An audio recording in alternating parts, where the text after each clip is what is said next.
Salmo número 2, el Tehilim Beis. Existen dos explicaciones generales sobre el momento en el cual está hablando este salmo. Hay una explicación de nuestros sabios que este salmo está hablando de la época de Moshiach, cuando venga Moshiach. Y la segunda explicación es que este salmo, en términos simples, está hablando del momento en que David Amelech, el rey David, se hizo rey. Cuando se juntaron los Plishtim, los filisteos, que eran un pueblo que vivían en lo que hoy sería la Franja de Gaza, contra David Amelech, contra el rey David, porque escucharon que lo habían nombrado como rey. Entonces ahí surge todo este salmo de por qué los pueblos se juntan contra él, etc. Más adelante, hacia el final del salmo, vamos a explicar la diferencia que hay entre estas dos explicaciones generales. Si el salmo está hablando del rey David por sí mismo, o si el salmo está hablando de la época de Moshiach. ¿Por qué se juntan los pueblos y las naciones, maquinan, piensan cosas en vano? De vuelta, la explicación que vamos a tomar es que está hablando de David Amelech, del rey David, cuando él se hizo rey. Entonces se juntaron los Plishtim, se juntaron los pueblos contra él, maquinando, pensando cosas en vano para sacarlo al rey David de ser rey de Israel. Y se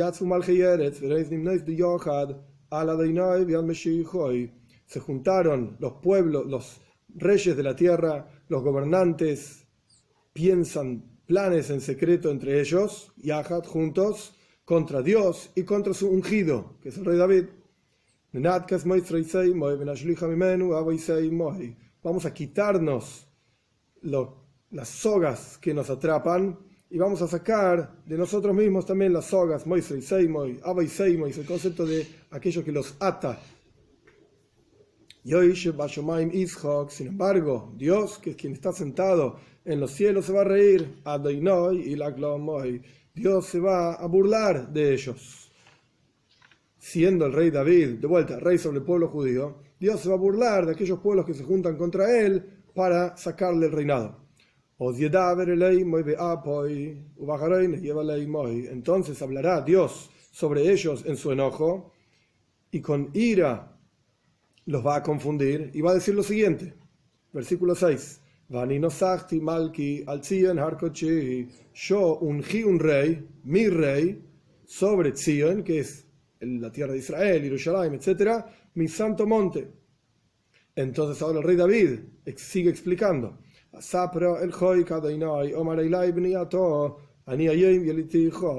Voy a contar la regla que Dios me dijo a mí a través de los profetas. Así explican los comentaristas.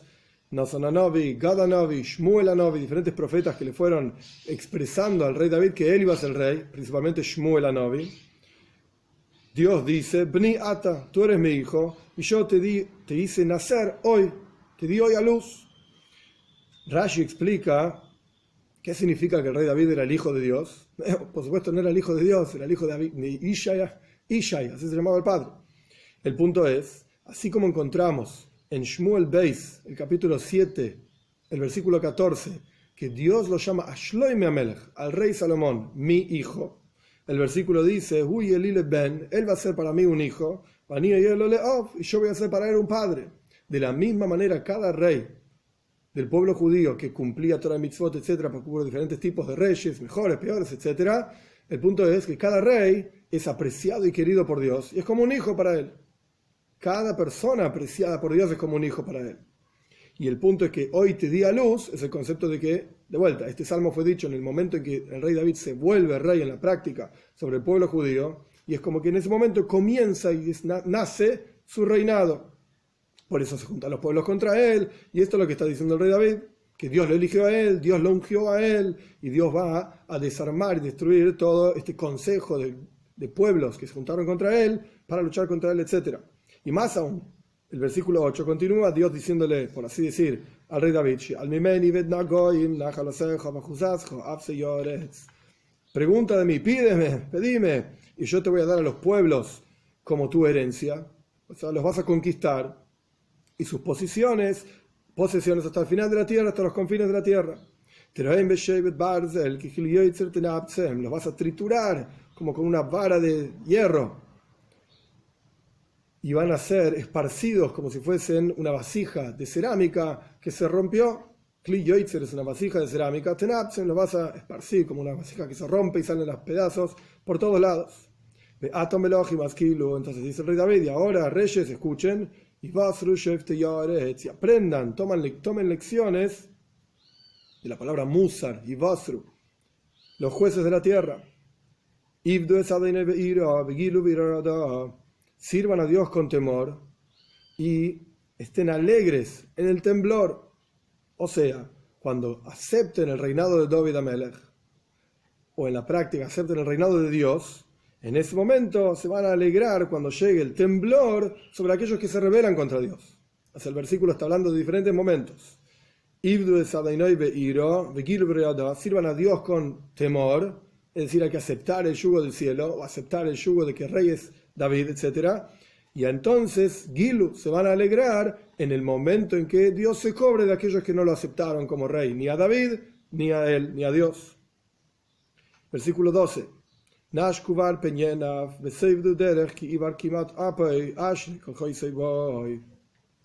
palabra Nashku, hay diferentes traducciones. Una de las traducciones que trae el Radá, que es sustenten. Nashku var significa como trigo, producto del campo. Nashku var, hay que sustentar a David Amelech, no solamente no luchar contra él, y para qué se van a juntar contra él, es en vano todo lo que van a hacer, sino que tienen que apoyarlo al rey David. Otra traducción es, hay que desearlo. Nashku var, desear, tener el corazón puro. Var de la palabra var leivov, una persona de puro corazón.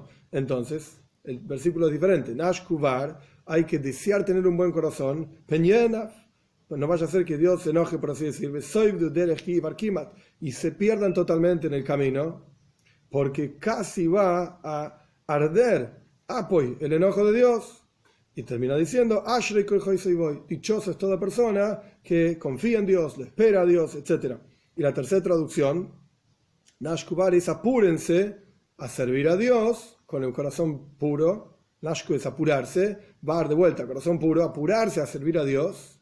Hay que ser diligente y servir a Dios con el corazón puro. De vuelta, no vaya a ser que se enoje, casi arde su enojo, etc. Dichosa es toda persona que confía en Dios.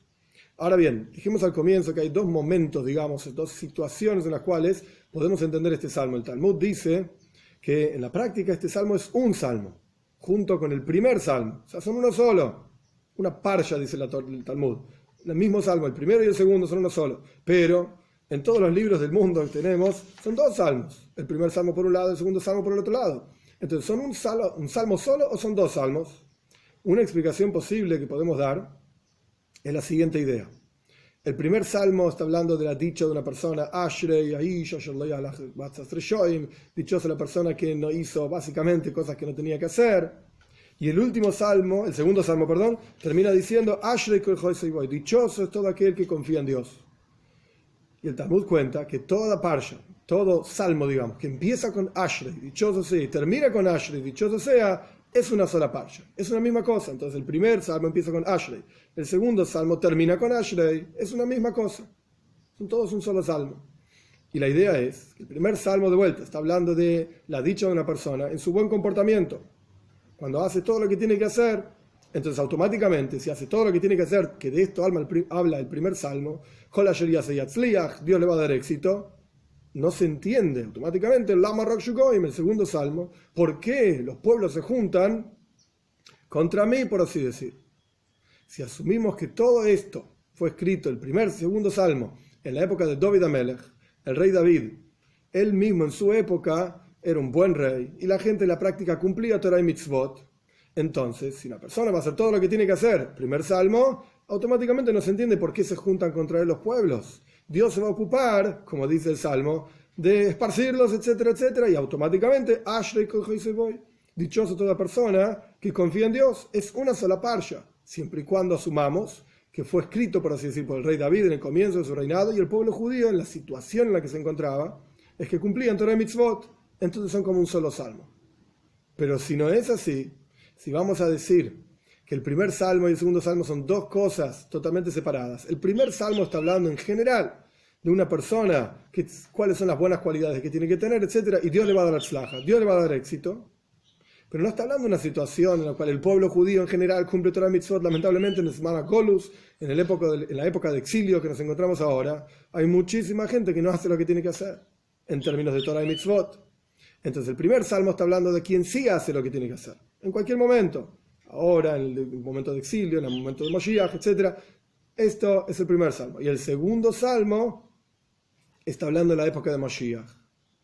No tiene que ver con la época de David Amelech, del rey David, sino la época de Moshiach, que automáticamente los pueblos van a juntar, como está escrito sobre la guerra de Gog y Magog en Yehezkel. Hay otro video explicando este asunto. El punto es que ¿para qué se van a juntar? Es en vano, no tiene ningún sentido. Dios se va a ocupar de esparcirlos y Dios tiene su Meshijo, y como dice el salmo mismo, Dios ungió a su ungido, valga la redundancia, Moshiach mismo. Moshiach quiere decir ungido, y así sucesivamente. Ashrei kol ha'iseboy, dichosa es toda persona que realmente va a vivir esta época.